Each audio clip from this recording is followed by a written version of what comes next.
오늘 저는 봉독해 드린 말씀을 중심으로 복음을 부끄러워하지 말라는 제목으로 말씀을 드리고자 합니다. 옛날 독일 히틀러 정권은 유대인들을 멸시하는 표시로 가슴에 노란 별을 붙이고 다니게 했습니다. 그런데 유대인들은 모두가 그 별을 자원하여 달고 다녔다고 합니다. 독일인들이 무서워서가 아니라 자신이 유대인이라는 것을 오히려 자랑스럽게 여겼다는 것입니다. 그래서 유대인 어머니들은 아이들이 바깥에 나갈 때마다 가슴에 노란 별을 달아주면서 이렇게 말했다는 것입니다. 너희는 자랑스러운 유대인임을 잊지 말아라. 그것이 나라도 없이 2000년을 전 세계에 흩어져 고난당하고 무시당하고 짓밟히면서도 유대인의 민족성을 잃지 아니하고 다시 나라를 세워 지금의 이스라엘을 만들 수 있는 근간이 되었다는 것입니다. 그런데 오늘날 많은 그리스도인들이 예수님을 믿는다고 하면서도 그 사실을 부끄러워하거나 숨기려 하는 분들을 많이 보게 됩니다. 복음의 현장에 서 있기가 두려워지고 예수 믿으세요 이 짤마디 한마디를 하지 못해서 매우 힘들어하는 사람들이 많이 있습니다. 2000년 전 당시 유대인들은 복음을 부끄러워했습니다. 그들은 십자가를 부끄러워했고 율법이 아닌 십자가의 은혜로 구원받는 것에 대하여 인정하려 들지 않았습니다. 그러나 사도 바울은 달랐습니다. 바울이 활동하던 당시 세상은 예수를 이단자로 정죄했고 복음을 부끄럽게 여기도록 음해했습니다. 심지어 복음을 전하다가 발각되면 체포당하기도 했고 맷맞고 죽임당하는 시대에 살고 있었습니다. 그래서 많은 사람들은 자기가 살기 위하여서 복음을 외면했던 시대이기도 했습니다. 하지만 사도 바울은 그런 형국임에도 불구하고 내가 복음을 부끄러워하지 아니하노니 라고 외쳤습니다. 이 시대에 이렇게 외칠 수 있으려면 많은 용기가 필요했습니다. 진실과 정의를 위해 목숨을 거는 용기 말입니다. 나는 복음을 부끄러워하지 않는다. 이 한마디를 하는 순간 사회적 왕따를 당하게 되거나 죽임을 당하게 되는 시대였습니다. 하지만 바울은 그렇게 했습니다. 요즘 로마도 아니고 중국도 아니고 이슬람 국가도 아닌 이 대한민국 땅에서 이상한 일이 벌어지고 있습니다. 대한민국은 누가 뭐래도 기독교의 도움으로 세워진 나라입니다. 6.25 이후에 이 대한민국은 잿더미의 나라였고 빈곤한 나라였습니다. 배움이 없는 문명 국가였고, 하지만 이 처참한 모습을 본 미국과 영국 그리고 스웨덴의 교회들이 이 대한민국에 선교사들을 파송해 주시고 교회와 학교 그리고 다시 일어날 수 있는 종잣돈들을 제공해 주어서 다시 일어날 수 있는 기회를 주었습니다. 여러분, 6.25의 동족 상잔의 비극적 전쟁을 치른 뒤에 거리마다 거린들이 남루했고 살아갈 용기를 잃어버리고 소망 없는 현실을 바라보며 길거리에 몸을 누인 채 그냥 죽음만을 기다리고 있는 절망의 땅에 그 선교사님들이 다가와서 그들에게 다시 일어날 수 있는 용기를 주고 믿음을 불어넣어 주고 다시 땀 흘려 일할 수 있는 기회를 제공해 주고, 그리고 초기 기독교인들은 그렇게 열심히 선교사님들의 가르침을 받아 기도하고 땀 흘리고 애쓴 그 결과 지금의 대한민국이 만들어졌습니다. 그 결과 당시에는 교회에 대한 이미지가 참 좋았습니다. 60, 70년대만 해도 교회가 인기가 얼마나 좋았느냐 하면 목사님들이 교회를 개척하느라고 허술한 그물이지만 십자가 모양만 해놓고 십자가만 꽂아 놓으면 서너 너덟 달 안에 100명 이상 모여드는 그런 시대도 있었습니다. 그런데 그렇게 하나님의 은혜 속에 교회도 부흥되고 기도의 사람들도 늘어나고 또 하나님의 축복으로 이 가난에서 벗어나고자 통곡하고 애쓰며 기도하는 사람들이 산과 들을 메웠던 그 아름다운 시간들이 있었는데 2000년대에 들어와서는 이제 더 이상 빵을 위하여 울지 않아도 되는 시대가 되고 더 이상 내일 뭘 먹을까 염려하지 않아도 되는 그런 시대가 되다 보니까 교회의 생명인 이 크리스찬이티 하는 이 그리스도인의 정신이 사라지기 시작했습니다. 예배에 대한 목마름도 사라지고 기도의 필요성에 대한 그 어떤 것도 느끼지 못하고 결과 기도가 떠나가고 예배가 무미건조하고 감격이 사라지고 간절함이 사라지다 보니까 교회 안에 생명 같은 영성이 떠나가기 시작합니다. 이성과 지성적으로 종교의식으로 예배를 드리기 시작하고 예전에 그렇게 간절히 눈물을 흘리며 기도했던 몸부림치던 사람들이 떠나가고 가뭄에 콩나듯이 한 사람씩 교회 안에 들어와 그렇게 예전처럼 통성으로 기도하면 원숭이 쳐다보듯이 쳐다보고 우리 교회는 그런 교회가 아니라고 이렇게 차가운 시선을 주고 목사님이 어느덧 소방수가 되어버렸어요. 교회는 불입니다. 복음은 불입니다. 하나님 말씀은 생명의 불이라고요. 그 복음을 듣고 영원히 살다 보니까 막 마음이 기뻐서 어쩔 줄을 몰라가지고 막 이렇게 막 주님의 이름을 부르다 보니까 갑자기 성령님이 임재해가지고 사람들이 막 혀를 돌려버리는 거예요. 그러니까 뭐 라라라라라라라 이러니까 목사님들이 놀래가지고 허이 이러면서 불 껐다니까. 그래서 2000년도 들어와가지고 어떤 목사님이 보수적이고 인기 있는 목사님이고 배움이 많은 그 학식이 많은 목사님으로 인정되느냐 하면 불을 잘 끄는 목사님이 그런 인정을 받았습니다. 그래서 자기가 마치 막 공부를 많이 하고 세상 학문이 깊이가 많은 사람처럼 그렇게 보이기 위하여 우리 교회는 그런 교회 아니라고 하나님 귀 안 먹었다고 이러다가 기도 불만 끈 게 아니고 교회 불 다 끄고 생명 다 끄고 성령 불 다 꺼버려서 이제는 사람들이 교회에 오면 생명이 없어요. 꼭 공연장 같아요.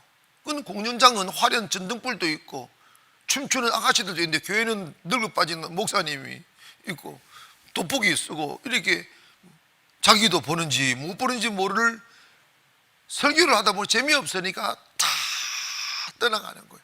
연세 많은 사람들은 그렇게 교회 오는 게 습관화되었으니까 오지만 젊은이들이 교회를 다 떠나가버리는 거예요. 여러분, 이러다가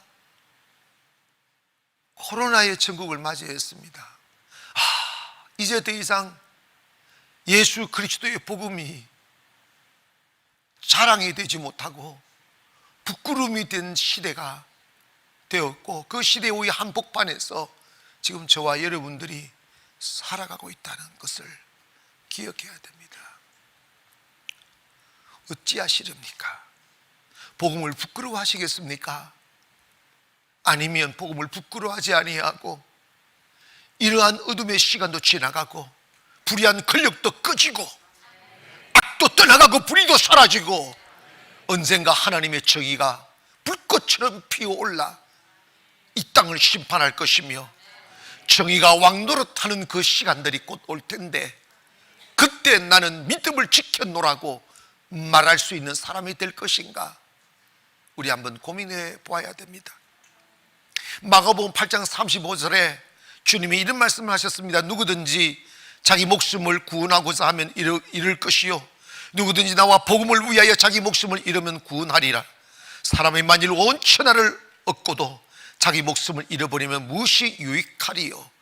사람이 무엇을 주고 자기 목숨과 바꾸겠느냐? 누구든지 이 음란하고 죄 많은 세대에서 나와 내 말을 부끄러워하면 인자도 아버지의 영광으로 거룩한 천사들 함께 올 때에 그 사람을 부끄러워하리라.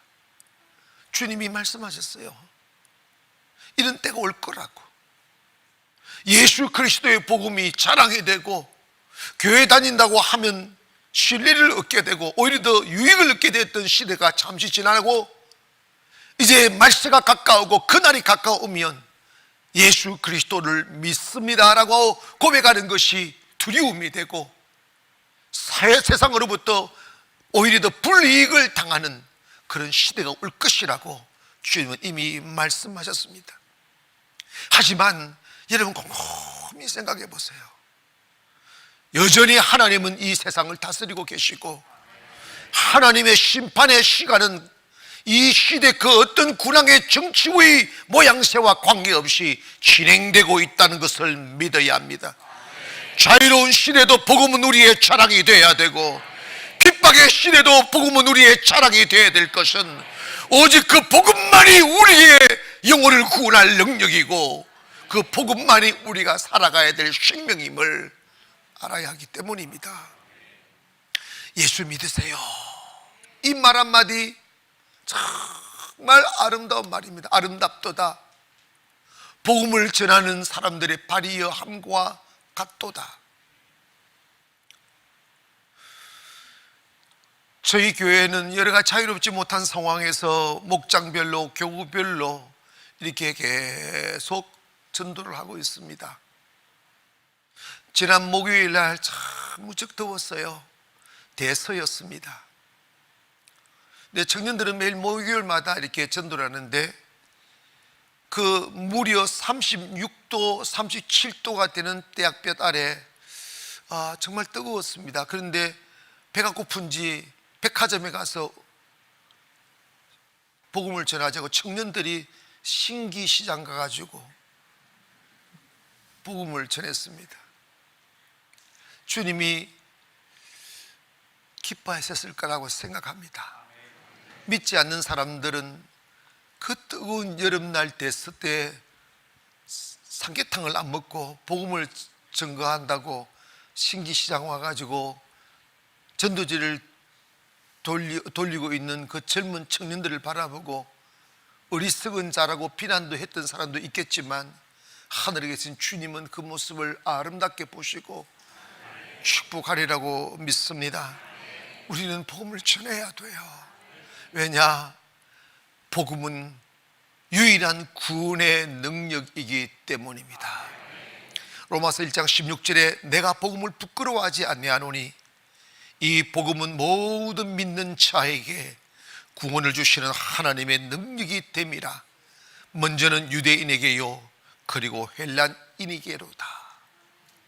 바울은 자기가 목숨을 걸고 이 복음을 외쳤던 그 이유 중 하나가 뭐냐면 복음은 구원을 주시는 하나님의 능력이라는 거예요. 이 고백은 당시 유대 사회의 종교 지형을 뒤흔드는 위대한 고백이었습니다. 당시는 율법 시대였고 사람들은 구원이라는 대명제를 만족시키기 위하여 온갖 수단을 다 동원하여 하나님께 다가가기 위하여 노력했습니다. 짐승을 잡아 드리는 제사를 드렸고 그래도 만족되지 않는 마음의 불안감 때문에 자행하는 고행주의자들의 남루, 자신들의 지은 죄에 대한 두려움에 벗어나고자 행하는 많은 선행들, 이 모든 것들은 결코 완전하거나 효력이 있는 것이 아니었기 때문에 사람들은 항상 불안했고 두려움에 빠졌습니다. 그것을 이용한 종교인들은 더 많은 종교의 덫을 만들어 놓고 사람들로 하여금 종교의 노예가 되어 살도록 만들었던 때가 바로 그때였습니다. 그때 바울이 복음을 외치기 시작하는 거예요. 내가 복음을 부끄러워하지 않는다. 왜? 이 복음은 우리에게 구원을 주시는 하나님의 능력이라는 이 핵폭탄 같은 말씀을 선포하였습니다. 바울은 당시 율법주의 아래 살던 그들의 종교적 노력에 대하여 로마서 10장 2절에 이렇게 말씀합니다. 내가 증언하노니 그들이 하나님께 열심히 있으나 올바른 지식을 따른 것이 아니니라. 하나님의 의를 모르고 자기 의를 세우려고 힘써 하나님의 의에 복종하지 아니하였느니라. 그리스도는 모든 믿는 자에게 의를 이루기 위하여 율법의 마침이 되시니라고 했어요. 조금 긴 듯하지만 여기에서 바울은 두 가지의 핵심적인 사건을 말하고 있습니다. 그 첫째로는 그들이 행하는 하나님에 대한 열심은 올바른 지식을 따라 행하는 것이 아니라는 것입니다.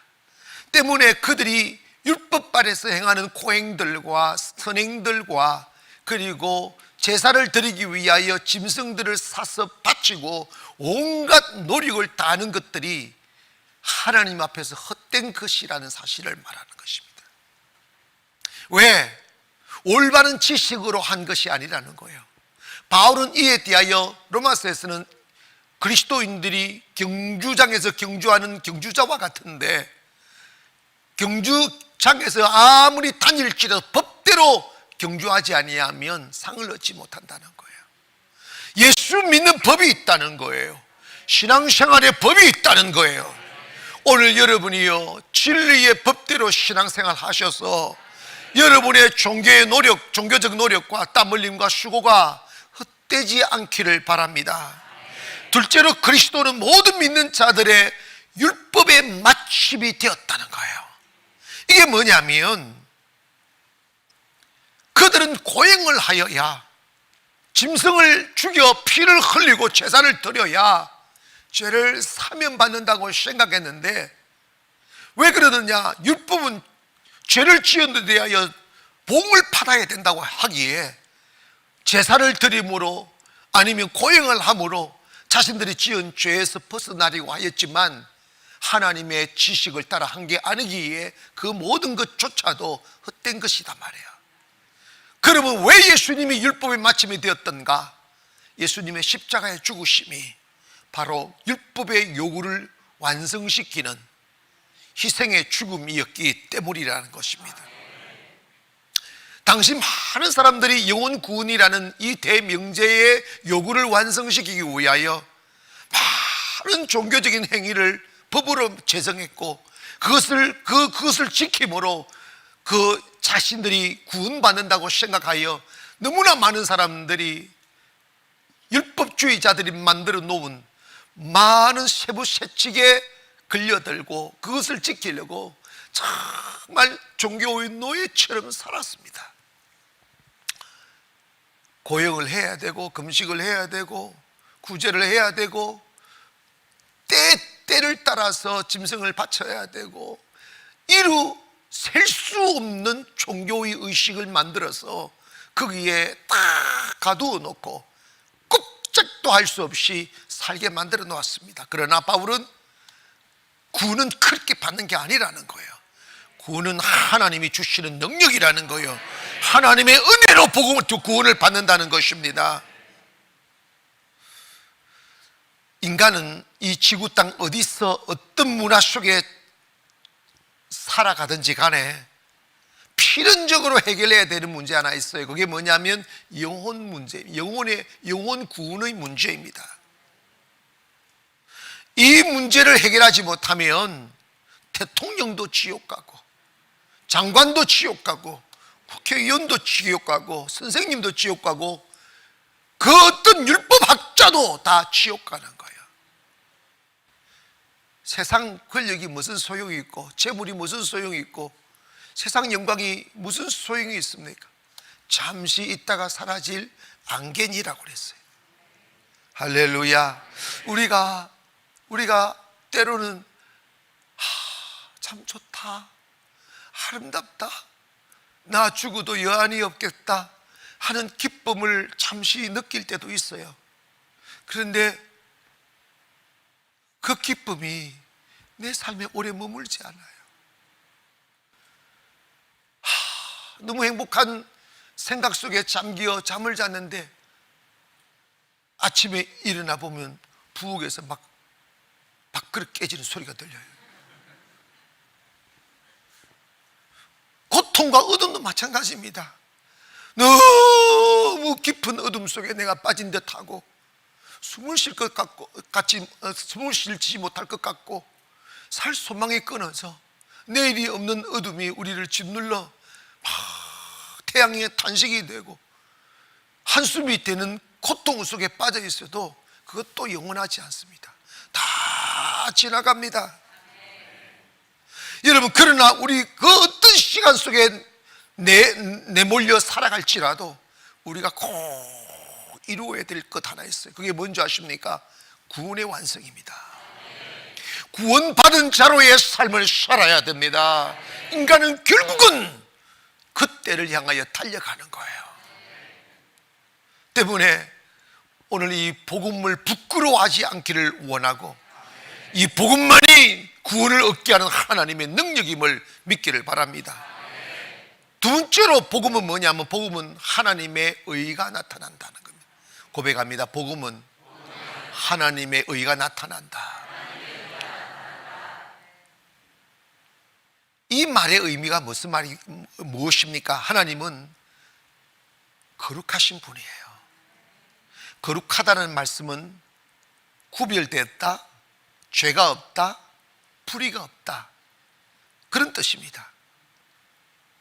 때문에 우리가 거룩하신 하나님과 연합되어야 하늘나라 갈 수 있고 구원받을 수 있는데, 하나님과 연합되려면 죄가 없어야 돼요.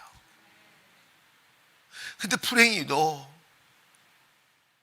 로마서 3장 23절에 모든 사람이 죄를 범하였음에 하나님의 영광에 이르지 못하더라고 그랬어요. 로마서 3장 10절에는 기록된 바 의인은 없나니 하나도 없다는 거예요. 그러니까 성경은 모든 사람이 죄를 지었고 그 결과적으로 의인은 한 사람도 없다는 거예요. 그러면 거룩하신 하나님을 만나가 그분과 연합되고 구원받을 사람이 단 한 명도 없다는 것을 말씀하는 것입니다. 때문에 그 상태를 에베소서 2장 3절에 전에는 우리도 다 그 가운데 우리 육체의 욕심을 따라 지내며 육체와 마음의 원하는 것을 하여 다른 아들과 같이 본질상 진노의 자녀였더라고 말했습니다. 인간은 예외 없이 다 죄를 지었고 그 결과 죄인이 되었다는 것입니다. 죄인 되었던 그 죄를 지었던 결과를 로마서 6장 23절은 이렇게 정의합니다. 죄의 삭은 사망이요. 죄인은 죽는다는 거예요. 멸망한다는 거예요. 때문에 모든 사람은 죄를 지어 사막의 그늘 아래 죽음의 공포를 느끼며 죽음의 터널을 향하여 뛰어드는 것이 인생입니다. 사망, 죽음, 고통, 멸망, 이런 단어들은 피할 수 없는 운명이 되고 말아버렸습니다. 그래서 하나님은 인간을 구원하기 위하여 첫 번째 언약인 율법을 주었습니다. 그러나 육신이 연약하여 할 수 없는 그것을 율법이라고 바울은 정의하고 있습니다. 그래서 하나님께서 인간의 힘으로는 할 수 없는 이 구원의 완성, 인간의 노력과 의지로는 이루어낼 수 없는 거룩함을 이루기 위하여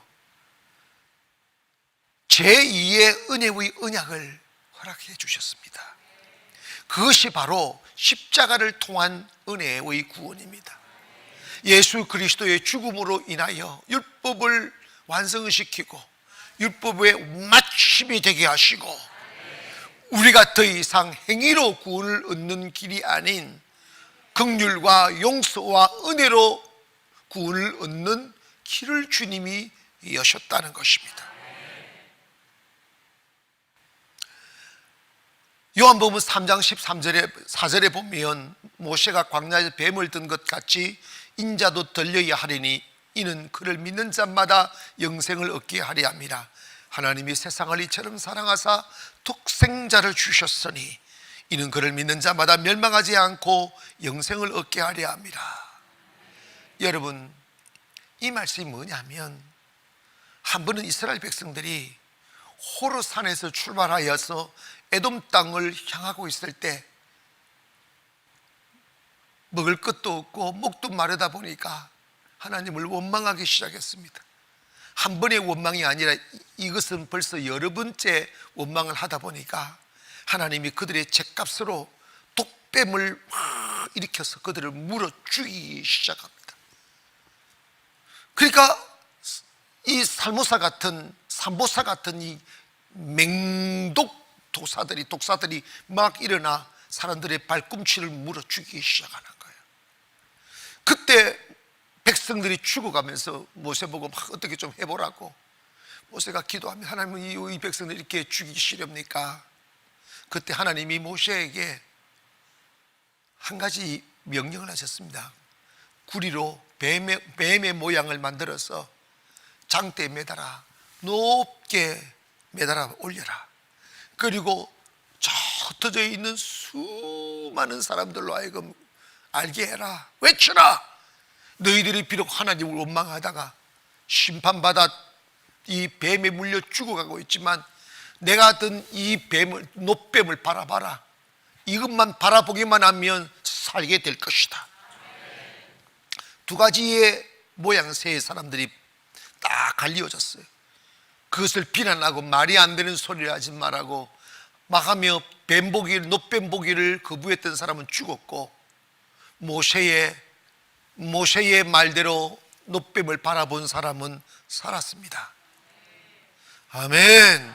그래서 민수기 21장 8절 이하에 보면 여호와께서 모세에게 이르시되 불뱀을 만들어 장대 위에 매달아라. 물린 자마다 그것을 보면 살리라. 모세가 노뱀을 만들어 장대 위에 다니 뱀에게 물린 자가 노뱀을 쳐다본 적 모두 살더라.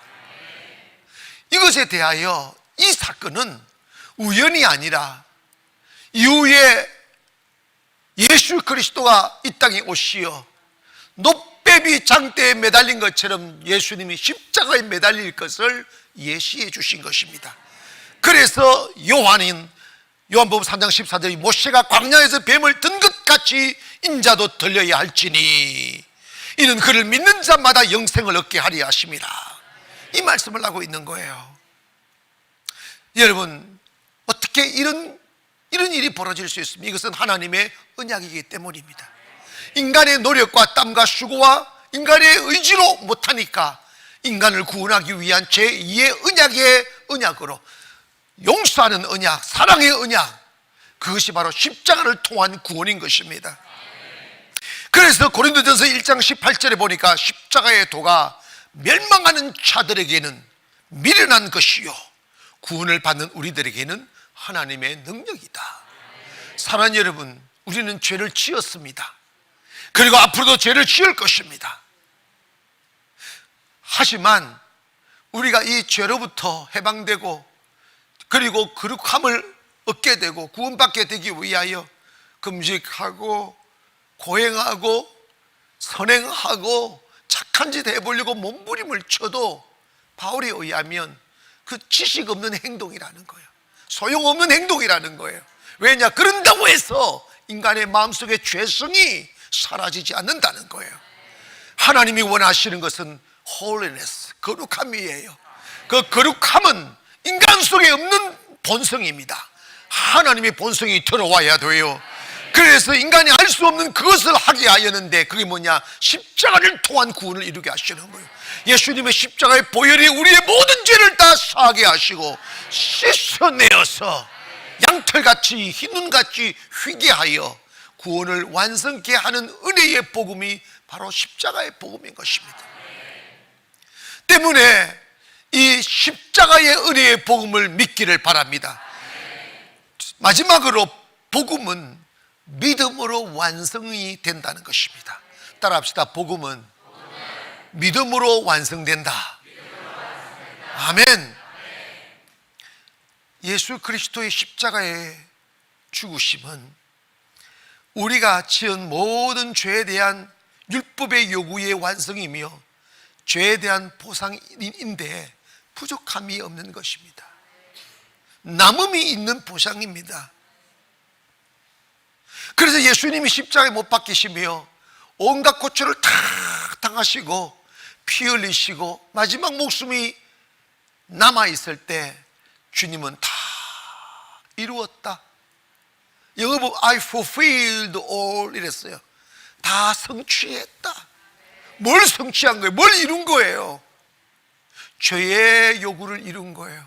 율법의 요구를 이룬 거예요. 우리가 지었던 죄의 요구를 십자가에서 다 이루었다는 것입니다.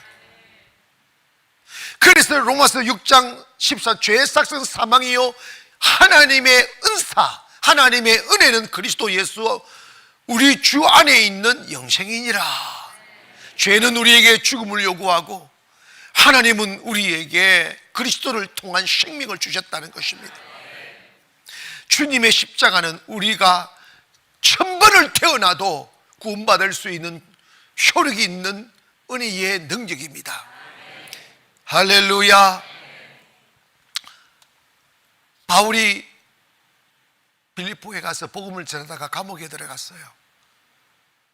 실컷 얻어맞고 피투성이가 되어 토굴 속에 갇혀 이렇게 세 줄로 묶여 있을 때 하나님이 그에게 자유를 주시기 위하여 우물을 흔들고 그를 빼냈습니다. 그 눈앞에 펼쳐지는 놀라운 광경을 바라보고 간수장이 두려움에 떨기 시작합니다. 그리고 제자들이 다 도망간 줄 알고 칼을 뽑아 자기가 자결하려 할 때 바울이 외쳤습니다. 나 도망가지 않았으니까 자결하지 말아라고. 그때 그 눈에 보이지 않는 위대한 위험 앞에 이 간수장이 무릎을 꿇었습니다. 선생님, 내가 잘못했다고. 선생님, 어떻게 하면 우리가 구원을 받게 됩니까? 했더니 사도행전 16장 31절에 바울은 이렇게 말하면 주 예수를 믿어라. 그리하면 너와 내 집이 구원을 받으리라. 너가 구원받는 것은 끝없는 고행과 제사를 지내어 되는 게 아니라 주 예수를 믿어라. 그리하면 너와 내 집이 구원을 얻을 것이라. 여러분, 세상의 법들은 예수만이 구원이라고 외치면 왕따 시키고 벌까지 주려고 법을 제정하려고 합니다. 여러분, 세상의 악한 무리들이 하나님의 말씀에 반하는 법들을 만들지라도 진리는 하나밖에 없습니다. 그래서 사도행전 4장 12절에 다른 이로서는 구원을 받을 수 없나니 천하 사람 중에 구원을 받을 만한 다른 이름을 우리에게 주신 일이 없음이라고 했습니다. 이 말씀은 오직 예수만이 구원이라는 거예요. 할렐루야. 요즘 WCC 반대 운동 이게 뭐냐면 WCC, WEA 뭐 이런 데가 뭘 연합주의를 말하는 거예요. 세상을 하나로 묶어야 된다고. 그래서 종교는 결국은 하나다. 선을 추구하고 하는 게 아니겠는가. 불교도 잘 믿으면 구원받을 수 있고 힌두교도 잘 믿으면 구원받을 수 있고 뭐 이런 식으로 이야기하는 거예요. 그래서 목사들이 절에 가서 설교하고 교회 진짜 그런 일이 있었어요. 스님들이 교회 와서 목탁 두드렸어요. 뭐 인류평화, 인류연합, 그 화려한 말 아래 하나님의 구원의 생명을 짓밟아 버리는 거예요. 성경은 분명히 말씀하셨습니다. 다른 이로서는 구원을 얻을 수 없나니 천하 인간의 구원을 얻을 이름은 예수 그리스도밖에 없다고 말해요. 한 번은 나사로가 죽었습니다. 마리아와 마르다가 부모 없이 나사로 오라비 한 사람을 믿고 살았는데 오라비조차 죽어버리니 그 슬픔이 얼마나 컸던지 간에 온 동네가 울었다고 그랬어요. 그리고 주님도 그 장면을 보고 우셨다고 그랬어요. 근데 주님이 나사로가 죽은 지 사흘이 지난 뒤에 나타났어요. 마리아와 마르다가 울면서 예수님이 왜 이제 와가지고 우리 오라비 죽겠냐고, 죽기 전에 좀 오시죠 막 이러고 있어요. 근데 예수님이 아니야, 네 오빠를 나사로 죽은 게 아니고 잔다 막 그랬더니 막 예수님 뭐 이러시면서, 그런데 예수 이런 말씀하십니다. 요한복음 11장 40절에 보니까 예수께서 이르시되 내 말이 내가 믿으면 하나님의 영광을 보리라.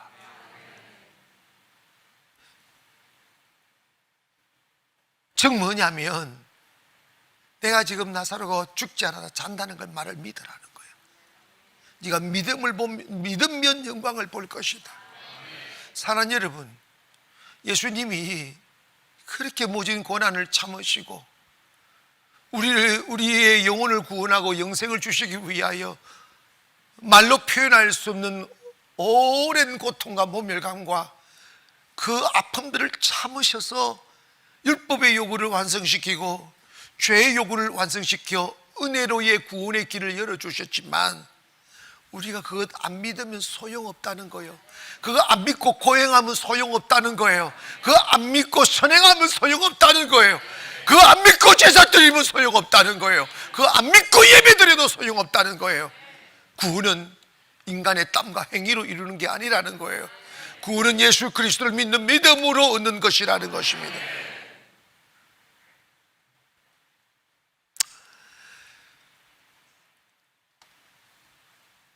도마가 예수님의 부활의 소식을 듣고도 믿지 못했어요. 나 못 믿는다. 우리나라 말로 이러잖아. 손에 장을, 하여튼. 그래서 예수님이 요한복음 20장 29절에 예수께서 이르시되 나를 본고로 믿느냐, 보지 못하고 믿는 자들은 복되도다. 사실이지 않습니까? 이 영의 세계는 정말 신비합니다. 그게 뭐냐면 아무리 은혜의 복음이 펼쳐져 있고 축복의 길이 활짝 열려 있고 기적의 길이 열려 있어도 믿지 아니하면 아무 효력이 없어요. 믿어야 영광을 봅니다. 하나님을 믿으십시오. 이 위험한 세상 속에서도 하나님이 나를 지키시는 요셉심을 믿었어요. 두려워하지 말기를 원합니다. 하나님이 나를 치료하는 능력자임을 믿기를 원하고 하나님이 나의 군자임을 믿으십시오. 한 번은 마태복음 17장 15절에 주여, 한 아버지가 이 귀신 들린 아들을 데려가서 막 간질하고 뭐 이러고 있었어요.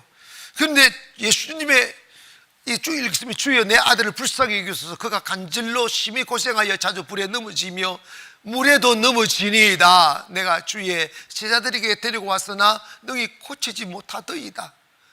예수께서 대답해 이르시되 믿음이 없고 패역한 세대여, 내가 얼마나 너희와 함께 있으며 얼마나 너희에게 참으리요, 그를 이리고 데리러 오라 하시니 이에 예수께 꾸짖으시니 귀신이 나가고 아이가 그때부터 나으니라. 여기서 예수님의 제자들을 나무랄 때 믿음이 없고 패역한 세대여 이랬습니다. 주님이 제일 싫어하는 표현이 뭐냐면 믿음 없는 이 변태 같은 이 perverse generation, 이런 변태 같은 세대여, 그런 거예요.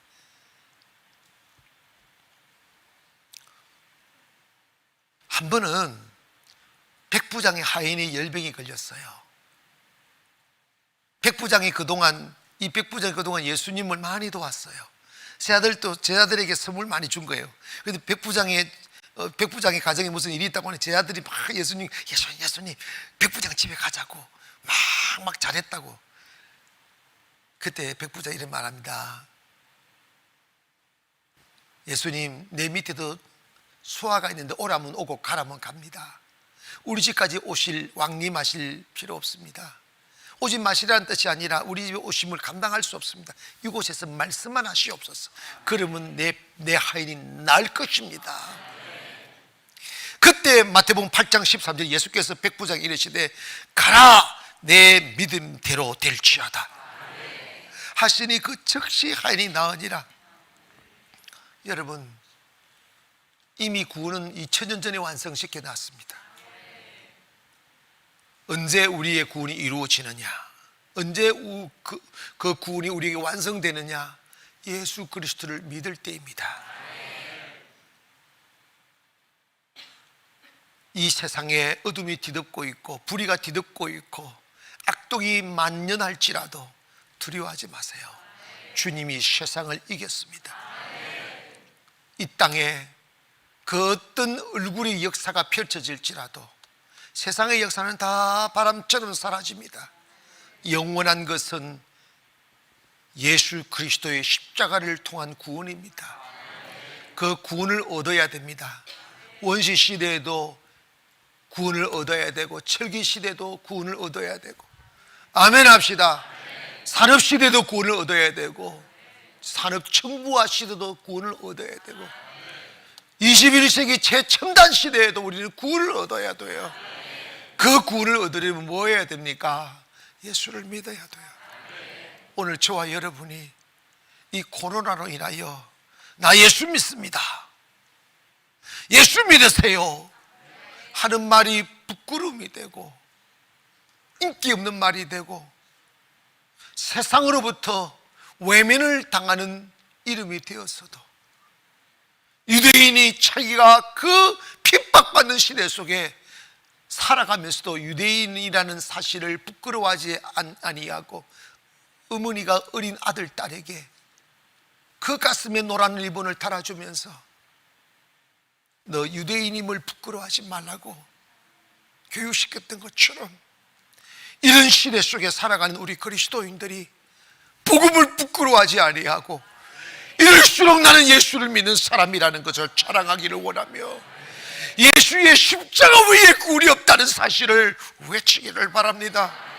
말세가 가까울수록 복음의 지형이 더 딱딱해지고 험난해질지라도 그럴수록 더 복음의 능력은 작동하여 복음을 전하는 곳에 기적과 능력이 나타나 더 많은 사람들이 몰려들어 주 앞에 머리를 조아리게 될 것입니다. 사랑하는 성도 여러분, 우리가 살아가면서 뜻하지 않는 이런저런 모습을 경험하며 살지만 예수 그리스도를 부끄러워하지 않기를 주의 이름으로 축원합니다. 기도하겠습니다. 거룩하신 아버지,